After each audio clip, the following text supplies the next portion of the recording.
Bom dia, boa tarde, boa noite, sejam bem-vindos, caros, poucos, inteligentes, eruditos espectadores que nos veem aqui. Eu sou Karim Ferri, vocês já sabem disso. Estamos aqui no Cine Cameração, ó, nem eu, até tropeçando, nome do programa, Cine Cameração, com pessoas diferentes toda semana. Hoje eu tô com um cineasta, entre outras coisas, documentarista, Carlos Nader. Seja bem-vindo, Carlinhos. Obrigado, Karim. Ó, Legal estar aqui. muito legal, obrigado por você ter vindo. E eu, sem mais delongas, eu quero saber de você, como você foi parar, você fez faculdade de administração. Fiz. Como você foi parar? Da onde você é cineasta? Eu fiz ECA também, mas fiz uma semana. Fiz cinema na ECA. Não, fiz rádio e TV na ECA, uma semana. Uma semana durou o curso?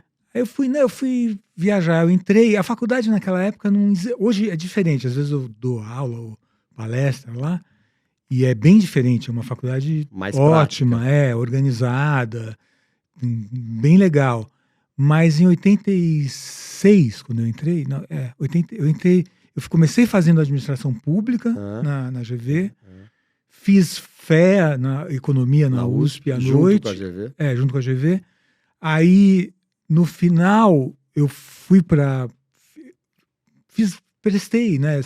Rádio e TV era a segunda mais difícil depois de medicina. É né? mesmo? Era muito difícil. Porque deviam ter poucas vagas. E eu achei que não ia entrar, acabei entrando, mas quando eu ao mesmo tempo estava preparando uma viagem, tipo mochileiro, de volta ao mundo e tal, e acabei preferindo viajar do que ficar na faculdade, que era bagunçada. Naquela primeira semana, pelo menos, eu achei isso, né? Mas aí você não voltou mais? Você foi viajar? Fui viajar. E não Fiquei voltou um ano mais? e meio fora, Você desencanou simplesmente da faculdade? Sério? Da ECA, sim, né? Era pouco inteligente, né? E a administração na GV você fazia. Eu só prestei faculdade de graça, porque eu sabia que eu ia... Eu tinha muita vontade de viajar, assim, tinha esse mito do mochileiro. Que é fantástico. Né? Que é fantástico de realizar. Foi muito legal. E estava esperando um horário. Comecei a trabalhar também em empresa de família, assim, mas com algum compromisso e tal. Claro. Então fiquei meio assim, sempre nesse começo, com vontade de... Faz tanto tempo que eu estou lembrando, mas com vontade... Isso foi de 84 a 86. 86 eu passei fora. Viajando. Isso que é legal, fazer só um parênteses, te cortar para fazer esse parênteses, isso que é legal desse programa aqui, modéstia à parte, porque as pessoas vêm aqui e essa parte é meio biográfica mesmo, das pessoas relembrarem e falar, nossa, faz tanto tempo, essa é a ideia de deixar registrado isso aqui. Mas como você chegou no cinema? Quando eu voltei dessa viagem, né, dessa volta ao mundo, assim, eu cheguei com a vontade de fazer uma revista. Eu acho que, porque assim, você conhece bem, né, minha família, de família, você é administração ou engenharia, aquelas profissões, direito, medicina, aquelas profissões. De preferência engenharia, depois... Verdade. Depois a administração tá bom também, direito já quase não dá. Medicina também, você vai trabalhar muito para cuidado. E aí eu voltei com essa ideia de algo que fosse ligado à cultura, mas que também fosse um negócio. Porque acho que era uma tendência natural na minha família, assim, era meio que o desembocar natural na vida adulta, era tentar um negócio. Fazer um negócio. E esse negócio que eu achei legal foi uma revista. E ela existiu, se chamava Caos. Existiu de 87, quando eu voltei. Desculpe, de 88, quando eu voltei, a 89. 90, quando teve o Plano Collor. Foi no comecinho de 90, né? Caos. Caos. E era uma revista legal, assim, uma revista cultural, assim, nessa virada. Foi praticamente só nos final dos anos 80, né? Aí aconteceu o Plano Collor, né? Para quem não lembra, não sabe, era uma loucura total. Bom, antes já era uma loucura, que a inflação era, sei lá, 80%, 70%, 80% ao mês, né? Ao mês. A gente pensar nisso, que coisa inimaginável. Mas enfim, então deve ter sido hercúleo, né? Um trabalho... Foi uma loucura. Foi uma loucura, porque eu não tinha feito nada ainda, né? Revista é um negócio que você tem que meio pagar para ver o próprio... O mercado espera a revista. Muitas das revistas eram lançadas, o mercado fica esperando para ver se ela se consolida. Para né? compensar anúncio, É. etc. Então, e não fechava a conta. Sem anúncio, não fechava a conta, né? Uma revista chamada Caos, não é exatamente um comercial, né? Mas foi rolando, aconteceram coisas legais, assim, durante a revista. A gente participou de uma rede internacional. A gente fez, eu lembrei isso outro dia, com uma surpresa, assim, retroativamente. A gente fez a primeira manifestação internacional de ativismo digital, que era com fax. Era quando, em 89, teve aquela movimentação na Praça da Paz Celestial, na China, né? Com os estudantes se rebelaram contra o governo e tal. E a gente, com uma rede de revistas internacionais, a gente no Brasil e outras revistas na Europa e Estados Unidos, fizemos uma invasão por fax da China. Então, os seus leitores das revistas mandavam fax para o governo chinês, para órgãos do governo chinês. Imagina, por fax. Todo mundo recebendo. Não existia internet na época louco, ainda. Né, meu? Que legal isso. E até existia internet, mas nessa época, eu entrei logo depois na internet, a internet tinha 600 pessoas no Brasil inteiro. Quando você entrou, tinha 600 pessoas, Olha, em 89. Que louco, velho. Você tinha um nome das pessoas ali que... Geralmente, mais pessoas ligadas à engenharia, que trabalhavam com engenharia, com informática, que ainda era incipiente naquele momento. E aí a gente fez essa invasão por fax. Foi uma coisa... Eu fiquei, inclusive, proibido de ir para a China. Tive que tirar... Eu fui para a China em 91, 2 anos depois, e tive que tirar o visto na Itália, porque no Brasil não me deram. No Brasil já estava ali como um nomezinho. Como não tinha internet na época, estava só no Brasil, não estava. E então a gente fez essa coisa. Depois, agora pensando, falei, pô, tem tanto ativismo digital hoje. Aquilo era a pré-história do ativismo. Pré-história. A gente não tinha essa noção. Assim. Eu até é louco, né? Porque o Carlos Nader entre outras tantas coisas, é documentarista. O único do Brasil a ter 3 prêmios do É Tudo Verdade, né? Você podia fazer um documentário sobre isso aí, né? Ah, sim, na época, né? Difícil, né? Porque... A gente fez uma festa fax. Foi uma coisa divulgada na época. Foi capa da Ilustrada, saiu em todas as televisões. A gente fez uma festa no Projeto SP, que era uma outra coisa naquela época. E, assim, por exemplo, aí Sepultura mandou fax para o Max Cavaleira e o Igor Cavaleira foram lá e mandaram fax. Pessoas da época famosas, ou personalidades da época. E foi uma coisa que teve uma repercussão assim, interessante, né?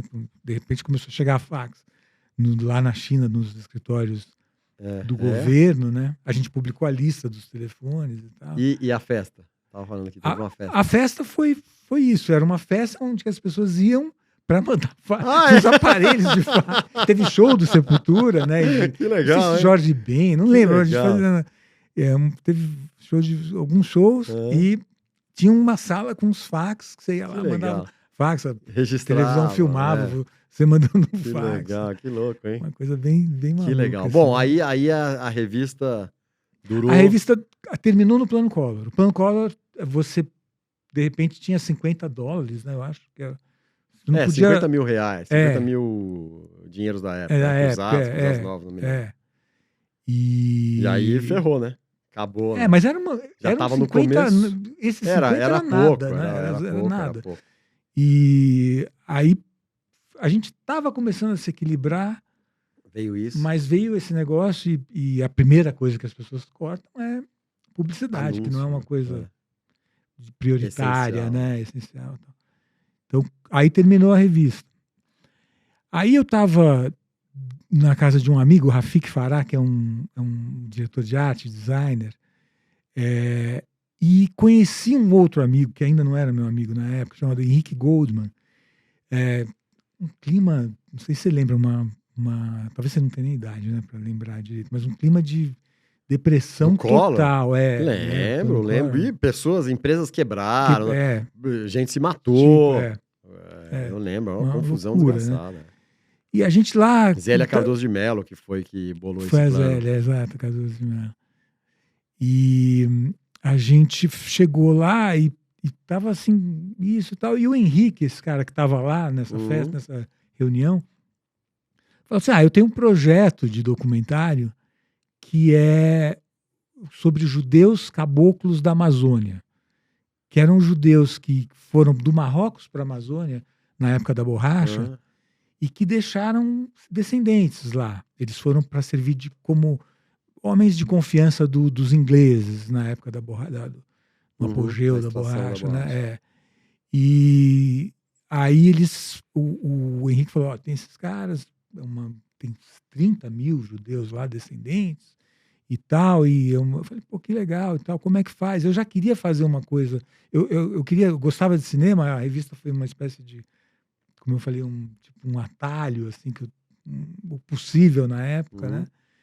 E ele falou, vamos fazer, o que eu tenho é uma, como é que chama? Uma pré-venda para televisão italiana, e se a gente conseguir fazer o documentário... Um pré-contrato, falando, entendi. Aí eles dão mais compram, grana e compram também. Você tinha que produzir ele inteiro, o documentário, e eles compravam, tinha essa carta que se você produzisse e tal, eles compravam. E aí a gente foi. Só que quando a gente chegou lá, tinha assim, um judeu numa cidade, 2 na outra. Você tá brincando, espalhadíssimo, poucos espalhados. Fazia gefilte fish com pirarucu e farinha de mandioca. Sério, meu? Era uma adaptação assim. Mas vamos fazer esse filme e tal. O filme acabou até passando na PBS, nos Estados Unidos. Então quer dizer, mas aí você encampou, você foi o diretor? O Henrique era o diretor, o Henrique Goldman era o diretor, que me ensinou a fazer, meu amigão até hoje, um dos meus melhores amigos. Ele era o diretor, era o produtor, né? Eu entrei com o dinheiro na época, né? Saiu, sei lá, eu lembro, tem um número de $8 mil na cabeça, uma coisa que a gente fez assim, na raça, assim, né? E foi assim que eu comecei, primeiro produzir isso e tal. Aí depois, como diretor, a gente fez uma viagem para a Europa e conseguimos também uma pré-venda, né, para a televisão francesa, chamava Antenne 2 na época, hoje se chama France 2, né, se chama França 2. Era uma TV estatal também na época, as televisões eram estatais. E a gente foi fazendo essa volta, conseguimos essa carta e mais uma outra de uma outra empresa e tal. E aí eu virei e falei assim, era sobre o beijoqueiro. Aquele personagem que beijava jogador de futebol, beijou papa. Exato. Esse cara. E como ia ter a Eco 92, aquela conferência, primeira conferência do clima mundial, né? No Rio de Janeiro, primeira reunião dos chefes de Estado, a maior reunião da história até então de chefes do Estado no Rio de Janeiro, o Brasil ia estar na pauta. Você vê como as coisas vão se repetindo, né? Muito louco, né? E aí os caras viraram e falaram assim, vamos fazer uma coisa sobre o beijo, uma coisa curtinha sobre o beijoqueiro, a gente passa durante a Eco 92 e tal, né? Quando eu conheci o beijoqueiro, eu falei, esse cara dá um filme maior, é muito interessante a loucura dele, né? E aí transformei num documentário maior, de 26 minutos, ainda curta, mas não de 7 minutos, né? E foi o primeiro, então? Foi o primeiro. Como diretor. Que ano foi esse aí? 92. Foi 92? 92, que legal. Eu já tinha 28 anos, né? Faz 26, mas eu já tinha 28. E aí aí a França, ela comprou? Não, comprou. Não. Comprou. Vendeu para um monte de lugar também. Eu não lembro se foi a mesma. Passou na França. Não lembro se foi na Antenne 2, mas enfim, passou no Channel 4 na Inglaterra. Passou num sábado à noite na Inglaterra. Assim, sábado, que legal, né? Sábado, 8 da noite. Foi um horário nobre. Na época. Que legal. No Channel 4, que era o grande E aí você começou, porque eu vejo assim, depois eu quero falar sobre os documentários, claro, Uhum. principalmente os que ganharam prêmio, mas eu vejo que você documenta muito pessoas, É, assim, mais especificamente, vai, como se fosse uma figura central é, e aí em volta dele, né? É é. isso. Esses documentários, esses últimos filmes que eu fiz, eles foram muito, os longas, né, sobretudo, foram filmes mediados pelo afeto, pela amizade com o, o Por protagonista. exemplo, Vali Solomão, que O foi o seu Ali, primeiro prêmio. era meu amigão, assim, Ah, era. era muito. Eu morava no Rio nessa época, né? E ele era uma pessoa que eu via, falava todo dia por telefone, via duas vezes, três por semana. A gente morava no Leblon, ficava andando por lá, assim, conversando, passeando. E de tipos diferentes de amizade. Coisa, o Ali já era meu amigo, eu só consegui fazer o documentário depois que ele morreu, né? Filmei, fui filmando e tal. Foi filmando sem pretensão. Sim, essa coisa com o advento dessas câmeras menores e É. tal. E Você vai. a ideia O custo, do cinema novo, uma câmera na mão, uma a ideia ideia na, na mão, cabeça uma e a ideia na câmera na mão. cabeça, você, De novo, né? Foi como cíclica. de fato aconteceu, É, porque assim, agora. era só uma câmera na mão, não era mais, não tinha nem equipe.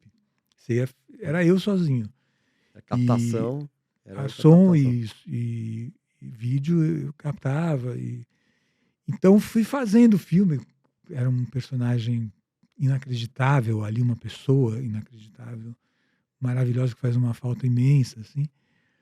Um poeta na vida, né? Não só no papel, mas um poeta na rua, na vida mesmo.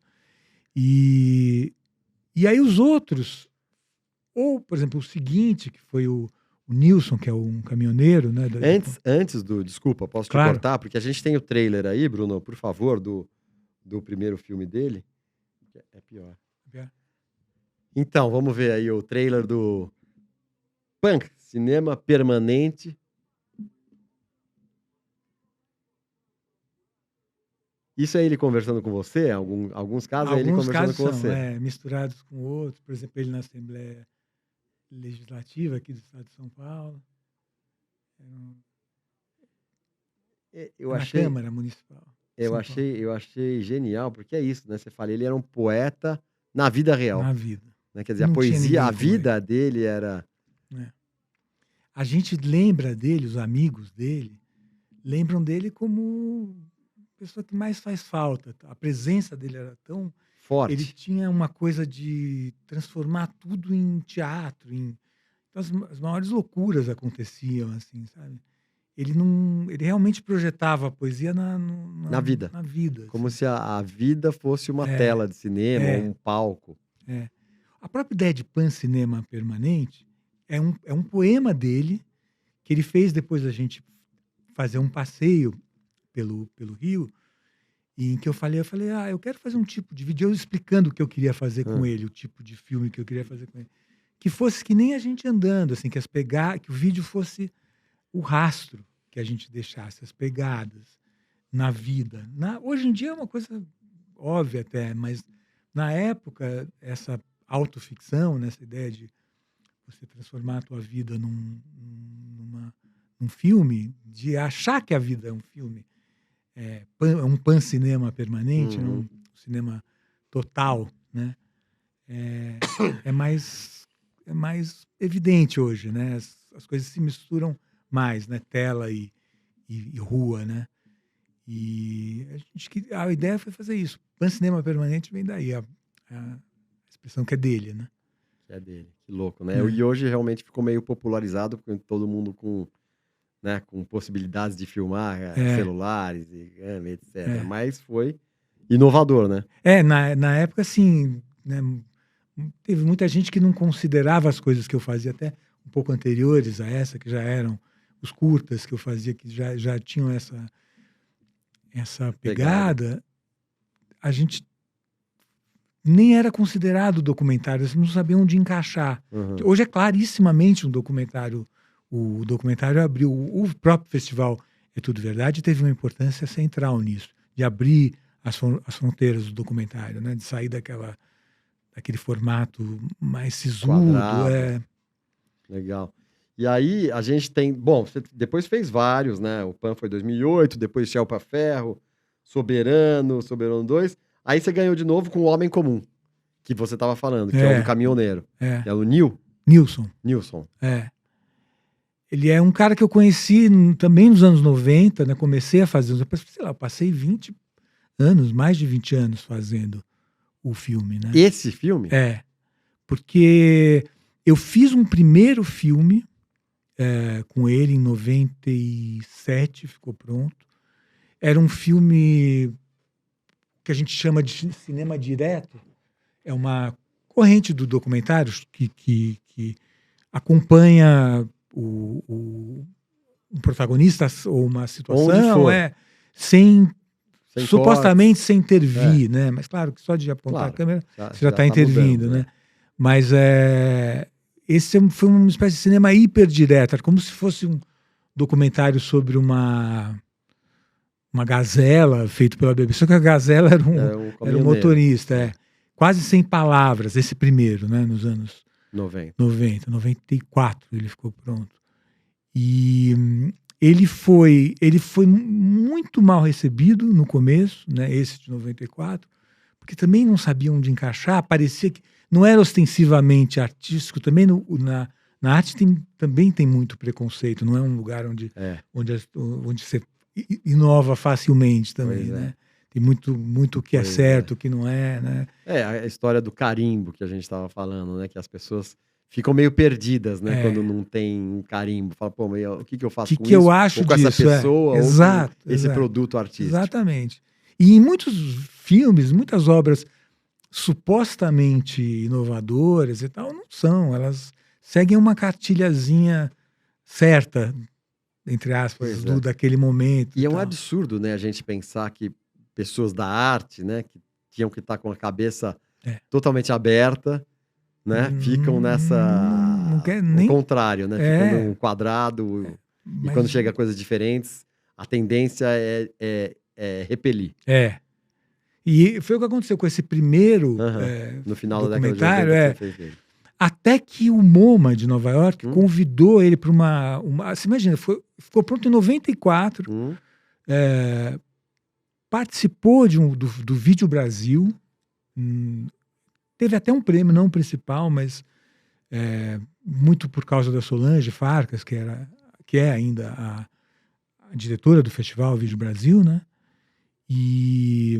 Mas ficou meio abafado. Em 99, aconteceu uma coincidência engraçada. Na mesma semana, 5 anos depois eu até cogitando, meio que... o Nilson me ligou, o motorista me ligou, que virou meu amigo. Assim, a gente, sempre que ele passava por São Paulo com o caminhão, a gente se encontrava e tal. Falou assim, Carlos, a Jane morreu, a mulher dele, né? Eu falei, nossa, que coisa, que chato. Eu já era meio esperado, ela acabou de aparecer aí. Que chato, né, tal. Ela falou, não, você não está entendendo, ela morreu agora, faz 1 minuto. E eu queria que você viesse no enterro. Que coisa né? maluca. Eu falei, nisso não vai... Eu tava, imagina, fazendo um desfile de moda, ouvi os vídeos para um desfile de moda de madrugada, não podia ser a situação mais diferente. No Fashion Week, né? E ele falou, quero que você venha amanhã pra cá. Ele mora em Ponta Grossa. Eu falei, nem vou conseguir ir chegar. Não, eu atraso o velório, o enterro para você, para dar tempo, né? A gente era amigo, mas eu estranhei a insistência, né? Porque a gente não era tão amigo assim. A gente era amigo próximo, mas para ele interromper, atrasar o enterro da mulher. Caramba. E aí eu entendi que ele estava convidando o filme, porque a gente sempre falava de continuar o filme. E naquele momento o cinema tem o cinema e a fotografia, a arte em geral, mas o cinema especialmente tem essa ideia de você vencer a morte, você vencer, porque no cinema a pessoa está ali, você vê o Ali está aqui falando, né, da maneira mais gente, próxima. Né? Como se ele até estivesse com a gente, né? Porque aqui então, principalmente naquela parte do bar que está bem próximo. E essa ideia de eternizar, de vencer a temporalidade, né? De vencer o próprio tempo, que é a coisa mais terrível, mais invencível que tem. A gente perde do tempo, né? No final da vida, nós todos, né? E ele sentiu, eu percebi que de uma maneira crua, assim, sem grandes elaborações, eu estou tentando Claro. tirar algum sentido disso, eu percebi que ele estava querendo que o filme continuasse, porque o filme daí. era algo que ele deixaria para os outros, né? O filme, o curta, passou na TV Cultura, e a cidade, os amigos deles viram, ele avisou os amigos e tal. Então aquilo, ele sempre quis continuar. E aí ele me chamou, aí eu acabei indo. Eu virei à noite, peguei um avião para Curitiba, aluguei um carro. Mas como é que você fez com o trabalho? Você estava falando que estava fazendo uns vídeos lá para o Tava Fashion fazendo- Week. tava Aí fazendo- acabou, A minha assistente foi a grande ela incentivadora. assumiu. Ela falou, vai, Carlinhos, você tem que ir, é uma coisa que você não pode deixar de... Ele tá te chamando, é o filme. Mas né? ela assumiu o que Aí você ela estava ficou, fazendo, ela ela ficou assumiu no- e você no- foi para lá. é, Pegou o no avião e foi para desfile. lá. É. Sozinho também? Fui Ou com a sozinho. equipe? Sozinho. Sozinho, né? Aí na hora que eu entrei, eu fui de avião até Curitiba. De Curitiba aluguei um carro para ir até Ponta Grossa, né? Cheguei, já era à tarde, assim, né? E ele virou, a primeira coisa que ele falou, antes de falar oi, ele falou, cadê a câmera? Você não trouxe a câmera? Porque eu entrei, eu falei, eu não vou entrar no velório Com a câmera. com a câmera, tipo um Amaury Júnior de velório, né? E o Glauber tem um filme... Oi, estamos aqui agora no velório da Jane. Mas não dá. O Glauber tem um filme, o Glauber Rocha tem um filme sobre o Di Cavalcanti, que ele invadiu o velório do Di Cavalcanti. Mas não tem uma personalidade mais diferente da minha do que o Glauber, né? Que invadiu gritando o velório, fez uma obra-prima, um filme que é proibido no Brasil até hoje. Mas tem no YouTube. Porque ele invadiu mesmo, Ele sem invadiu o autorização zero. velório, morreu uma Grande personalidade. E tal. Como o Glauber era também já lá atrás, visionário. Exato. Né? 60 anos atrás, né? Bom. E aí eu entrei, o Nilson virou e falou, cadê a câmera? Primeira coisa. Eu falei, não, pega lá a câmera. Aí ele começou a me dirigir, filma isso, filma aquilo. Olha, e tal, que louco, né? Que coisa maluca, né? E eu percebi que era isso que ele queria, tinha esse desejo. Falei, agora o filme realmente também é um filme sobre a morte, sobre esse segundo filme, sobre a ideia de ressurreição também, através de a ideia de ressurreição possível. E o filme também renasceu naquele momento. Então, mas deixa eu entender. Aí você começou a filmagem do segundo filme, O Homem Comum, começou aí, então. Isso. A final da década parte, de 90. Sim, o 99. Ele tinha começado em 93, 94, né? Eu filmei. Tinha aquilo ali, tal. Mas aí o Homem Comum começou aí. E aí você ficou uns 15 anos, mais ou menos. Fiquei. Você ganhou o prêmio em 2014 com o Homem Comum. Então, do comecinho até... Foram 20 anos. 21 Quanto tempo de captação nessa segunda parte? Foi esporádico, esporádico. Não foi direto. Entendi. Assim, o filme vai se fazendo. Entendi. Até eu entender que filme que era, ou como que ele devia. Eu não sabia como terminar. Ele acabou morrendo no meio do filme também. Ele acabou morrendo. Ele morreu no meio. E a gente terminou o filme 20 anos depois, né? Sensacional, 2014. Esse filme aconteceu que... nessa mesma semana que ele me ligou... Você falou da coincidência. O MoMA me ligou, uma pessoa do MoMA também me ligou, dizendo que queria passar o filme numa mostra que era assim, New Documentary. Que era o primeiro, o 94. Primeiro, ele foi uma coisa assim, o MoMA é um dos principais museus do mundo, né? E essa mostra era uma mostra que tinha, sei lá, filme do Clint Eastwood, documentários que apontavam para uma nova linguagem. Tipo um reconhecimento do filme, né? Que tinha sido mal visto. Assim. No Brasil. Aí eu falei, o que eu faço? Eu mandei para lá, né? Mas depois que passou lá, todo mundo começou a chamar em vários países e tal. Mas eu segurei o filme, falei, esse filme vai continuar, né? E continuou até 2015. Que legal, né? Que legal. E aí no final teve quanto tempo? No total ele tem quanto tempo? Acho que tem 80. Ele tem 2 versões, na verdade. A versão do diretor e a senha do diretor. E sendo que o... Unauthorized, mas como se é você tudo. É só marketing, hein, Carlinhos? Agora... Tem toda uma explicação, mas não deveria. Teve uma coincidência grande também, porque o filme, dentro desse filme, tem um filme do Carl Dreyer, que fez Joana d'Arc e tal, que é um dos grandes cineastas da história, um cineasta dinamarquês, do começo do século passado, século XX. Foi até o meados do século XX. E Joana d'Arc é bem do começo, e esse filme que chama A Palavra, é um filme sobre uma ressurreição, é um filme considerado em toda a lista de qualquer lugar, ele está nos 50 maiores filmes do mundo de todos os tempos, né? E foi muito difícil de conseguir ele para aquele, porque tem pedaços, tem né? pedaços grandes, eu vi, 20 e poucos minutos, aqui. E no começo as pessoas na Dinamarca riram, falando, como a gente não vai colocar começo, meio e fim num filme, né? Porque a ideia no inicial era colocar um trechinho pequeno, ele foi crescendo dentro do filme, e no final não falaram não. Aí eu falei, bom, então eu vou refilmar essa história. Esperei, por sorte, estava entrando em domínio público. A peça que deu origem ao filme entrou em domínio público, sei lá, 2010, uma coisa assim. Aí eu falei, vou refilmar a peça num estilo novelão, porque é o único jeito que dá, né? De fazer meio... E falado inglês. Com atores ingleses e tudo. Ah, foi com atores ingleses? Foi. E um tom de novelão exagerado e tal, né? E aí, quando eu terminei de filmar, 2 anos depois que eu tinha tentado, o filme é todo cheio dessas histórias. Chegou um e-mail, no mesmo dia que eu cheguei no Brasil, depois de ter filmado, no dia que eu cheguei no Brasil, falou, olha, não sei se você lembra e tal, eu falei com a Ula, o nome dele, detentoras do direito. E eles topam vender para você. Falei, putz, tudo que eu queria ouvir, só que 2 anos depois. Né? E aí? Aí eu fiquei tentando fazer o filme só com o outro e tal, e com aquele que eu tinha filmado, e faltava o filme real, né? Aí consegui um patrocínio, comprei o filme e coloquei ele também dentro. Então, ele pedaços. Olha que legal, né? Que legal, muito legal. Bem louco, bem... A gente vê, quando a gente vê o filme, a gente vê essas coisas, mas não... Essa história é sensacional, né? Sensacional tudo isso, né? As coisas...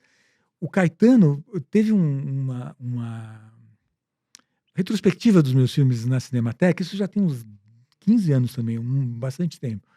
E os debatedores eram o Antônio Cícero, o Caetano Veloso e o Carlos Adriano. 3 pessoas que eu adoro o trabalho, as pessoas e tal. E o Caetano percebeu uma coisa no meu trabalho, e isso anterior ao próprio, à versão final do longa, que ele chamou de milagres do cinema, quer dizer, que não é só do meu trabalho, que acontecem coisas para a câmera. Não é uma mistificação, não é Chico Xavier, nem muito menos João de Deus, não é uma ideia de que você receba aquilo. Eu sei. Também não é uma mistificação da arte, mas coisas que acontecem para a câmera, você vê que aquilo é o filme. Isso acontece em todas as artes, né? Eu ia falar isso. Eu tinha um professor de teatro, que era o Volney de Assis, já falecido também. Ele falava, os deuses do teatro abençoaram aí, deram uma mexida, estavam aí do lado dessa, quando vocês foram fazer essa cena. Então, isso acontece nas artes, de modo geral. Acontece. No teatro e no cinema, é mais incrível, porque num poema acontece, né? O Ali Salomão gostava de falar um poeminha do Ricardo Reis, que é um dos veteranos do Fernando Pessoa, que é assim, que descrevia o processo de fazer um poema. Então, assim, ele diz assim, ponho na altiva mente o fixo esforço da altura. Quer dizer, ele se coloca num lugar alto. Para escrever o poema, ele se coloca num lugar, faz esse fixo esforço, na altiva mente, o fixo esforço da altura. Tem essa redundância para dizer, você tem que sair do fluxo da... E a sorte deixo, e as suas leis, o verso. É uma frase toda truncada, mas eu deixo o verso, as leis da sorte. Vir, exato. Que quanto é alto e régio o pensamento, se o pensamento é alto e régio mesmo, de novo a altura, né? Súdito ou súbito, a frase o busca e o escravo ritmo o serve. Genial, né? É que a tudo con- vem e o cara só Quem é o artista, instrumento. você sabe porque você É o é instrumento. artista. Muita gente você fala isso, não, tá inventando, imagina que isso é tudo.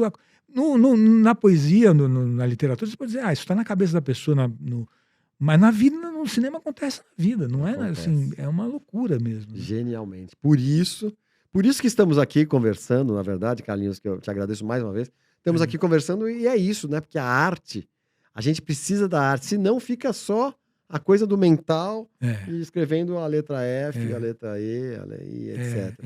Mas a gente é isso, a arte, e sejam os deuses do teatro, ou como disse o Caetano, o milagre... Os milagres do cinema. Os milagres do cinema ou da câmera, né? Do cinema. Acontecem coisas para a câmera mesmo, acontecem coisas para o filme. E aí também você percebe, como tem um filme aqui, então deixa eu respeitar também.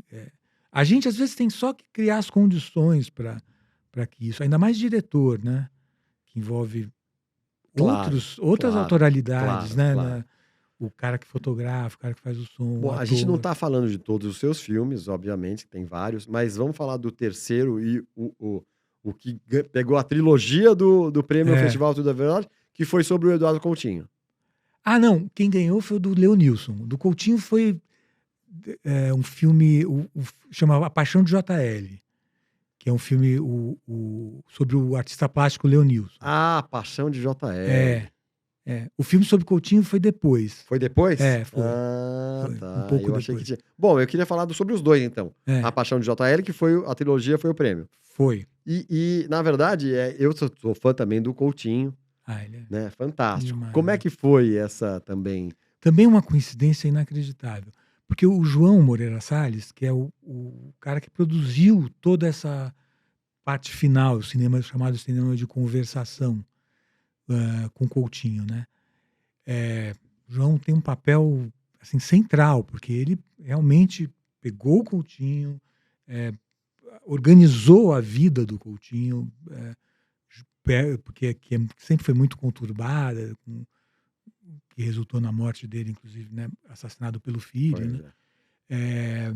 E o João, eu encontrei ele na rua em Nova York, e sendo que a gente tinha ido juntos, a última vez que os dois tinham ido, a gente tinha ido junto, eu fui encontrar ele em Princeton, ele estava dando aula lá, eu dei também uma aula a convite da universidade, mas ele estava morando lá, dando aula como professor mesmo.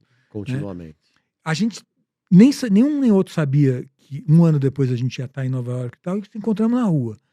Ele falou, não acredito, eu ia te ligar agora, porque eu quero te convidar para fazer o último filme do Coutinho com o Coutinho, co-dirigir com o Coutinho, né? E eu, covardemente, bobamente, assim, não tive coragem, não topei. O Coutinho era uma coisa grande demais, uma espécie de reverência, um termo jurídico, temor reverencial. Temor reverencial. Que coisa. E eu falei, não. E ao mesmo tempo, com vontade, achando péssimo de não ter tido a coragem de fazer e tal. Ele falou, olha, o Coutinho não está bem, isso dá para dizer hoje, o Coutinho já morreu, né? Não está nada bem, seria importante e tal. Mais uma coisa generosa do João e tal, de ver isso.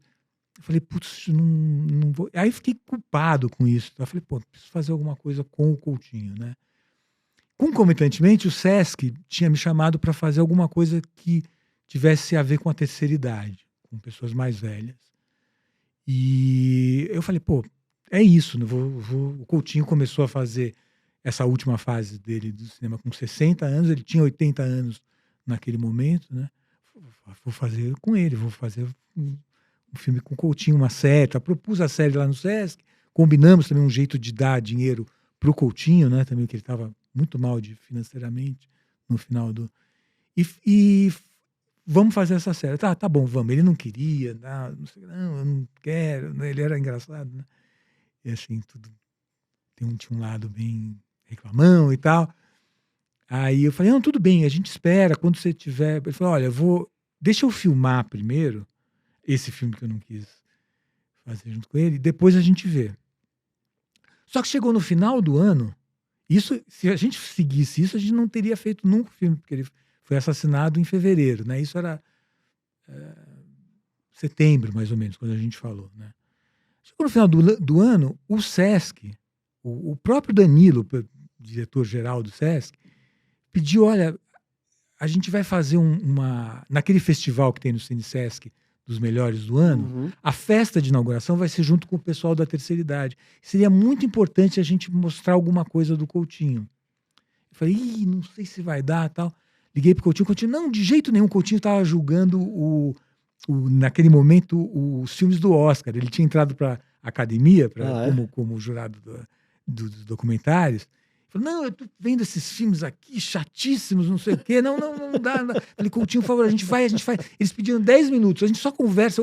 Eu monto a câmera lá na Videofilmes, na produtora do João, em que ele tinha uma mesa, né? E vai ser rápido e tal. Aí o filme chama 7 de outubro, porque foi filmado inteiro no dia 7 de outubro, porque ele tinha que ir para o cinema no dia 4 de dezembro, 2 meses, menos de 2 meses mesmo? depois. Né? Que loucura. E aí, diferente dos outros filmes que demoraram 20 anos. Ele foi. Aí eu falei, a gente vamos tentar, vamos fazer, né? Tal. Aí fizemos, fiquei 5 horas filmando com ele. Tem 5 horas de material. E aí, para montar aquilo, os 10 minutos, eu falei, putz, pego isso, pego aquilo. No final tinha 70 e poucos minutos, né? Mostrei, mandei pro Sesc, vê esses 70 e poucos minutos, escolhe um trecho aí, porque eu não tô... Não tô conseguindo escolher eu. Ele falou, não, vamos passar tudo. Que legal. Então eu tenho dificuldade de chamar de filme isso, porque eu não pensei ele com um filme. Era um trecho de uma entrevista que depois eu ia fazer um filme, né? A gente tem o trailer aí desse aí, Bruno, também. Vamos passar aqui do Coutinho, Eduardo Coutinho, 7 de outubro.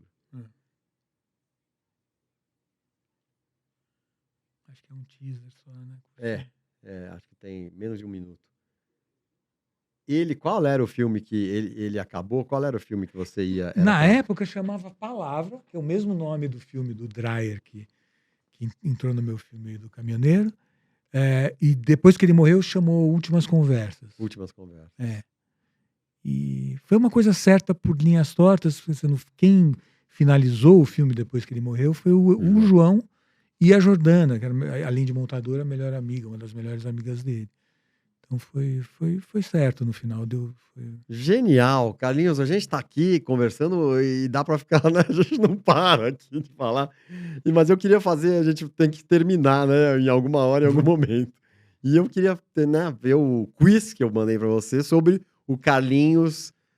Eu achei muito curioso, assim, que no começo do formulário, né? Eu perguntei pra você, profissão cineasta, paixão cineasta, hobby cineasta. Quer dizer, você ama de paixão tudo, né? Por você filma o dia inteiro, fica filmando, né? Tipo... Essa coisa de hobby é engraçado, porque tem uma pessoa mais velha da minha família que o que você faz? Eu faço cinema, né? Eu falo, não, esse é seu hobby, mas o que você faz para trabalhar? Pô, isso eu ouvi também muitas vezes. É muito bom. Mas vamos lá. Filme preferido seu. Então vamos lá pro quiz final. Eu não consigo dizer um só. Difícil, né? Um só que vem na cabeça. Eu falei 3 aí. Você falou 3. Mas eu diria outros 3 ainda, né? Talvez 10, né? Se a gente continua a falar. Mas... sei lá, o Convidado Bem Trapalhão, por exemplo, o primeiro, The Party, do Blake Edwards, com Peter Sellers, que é uma coisa absurda, né? Mas tem tantos outros, nossa, A Palavra, do Dreyer. Quando você, como espectador, você gosta de assistir tudo? Ou, por exemplo, documentário, se tiver, você prefere documentários? Eu assisto tudo. Eu fico variando, assim, eu adoro comédia, filme de aventura, filme de arte. Tudo, sem preconceitos. Assim, claro, tem filmes bons e ruins Claro, em todos os todas as gêneros, áreas, né? mas sem preconceitos de modo geral. Não. Sem Nossa, preconceitos, tem assim, filmes, por vocês. Realmente, eu acho The Party realmente um dos melhores filmes já feitos, assim, né? Você mencionou aqui o Lugar ao Sol.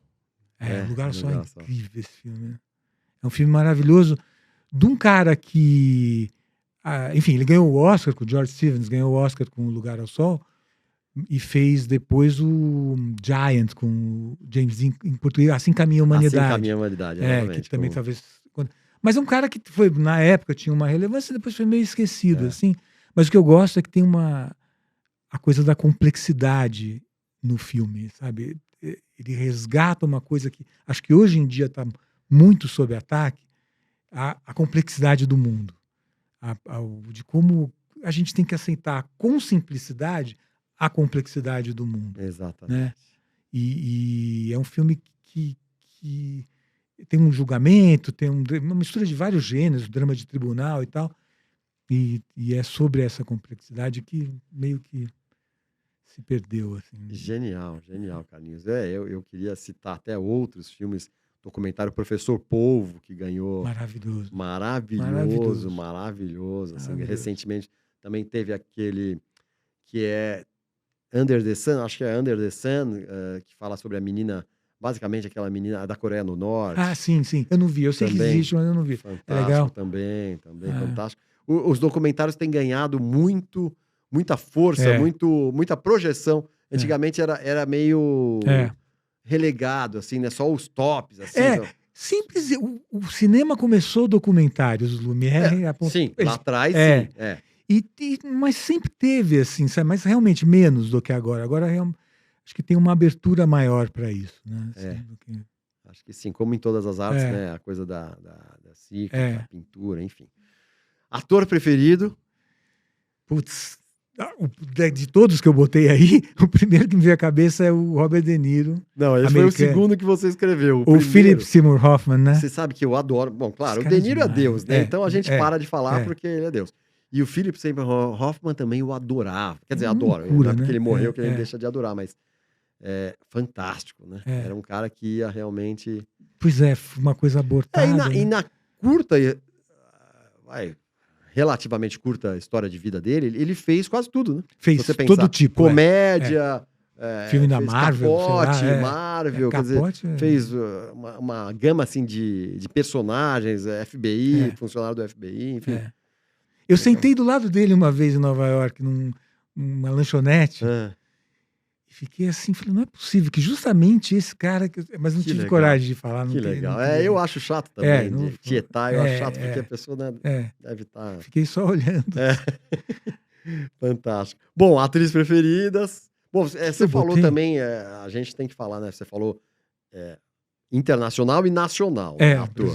Brasileiro você pôs... Botei o Wagner Moura, né? Wagner Moura. É um absurdo. Ele é um absurdo. E tanto que ele é internacional, né? Hoje ele é um ator internacional, verdade, né? O Irandir também é um grande ator, né? Muito bom. Tem um filme lindo do Valtinho Carvalho sobre ele, sobre o processo dele um documentário. Que legal. Dá uma olhada, acho que você ia gostar. Olha, sobre o processo de encarnação de um personagem e tal. Bem bonito. Que legal. Walter Carvalho também eu adoro. Fantástico. Também outro cara que é fantástico. Né? Não, atriz preferida. Atriz brasileira eu botei a Fernanda Torres, mas é mais pelo outro lado dela. Ela é uma grande atriz, né? Sem dúvida, ganhou um prêmio Cannes como atriz e tudo, mas ela é o melhor colunista para mim da imprensa brasileira. Eu falei melhor colunista, para usar a linguagem. Ela é o melhor. Eu sou um admirador assim do que ela escreve. Os livros são excelentes, os 2 livros que ela escreveu são excelentes. Ela é incrível. E ainda por cima é uma grande atriz, e ainda por cima é filha da Fernanda Montenegro, né, que poderia ser um problema, né? Poderia ser um problema ao contrário, né? Ela usou isso a favor. E para terminar, Carlinhos, se tudo fosse possível, eu perguntei para você, se tudo fosse possível, né? Que no cinema a gente consegue, né? Fazer na ficção. E se tudo fosse possível na vida real, que poder você gostaria de ter? De vencer o tempo. De vencer o tempo. Não sei nem se foi isso que eu botei. Não foi. Não foi. Vencer o tempo é fantástico também, mas aqui você escreveu o poder de entender a existência. Também. Adoraria, né? Porque a gente vive sob essa égide do mistério, né? Tem um grande mistério, né? É até impressionante que a gente consiga viver sem isso, né? Assim, abstraindo. Não, abstraindo. A gente sabe, eu vim daqui, vou pra cá. Não sabe nada, né? Muito bom, Carlinhos. Obrigado. Pô, obrigado.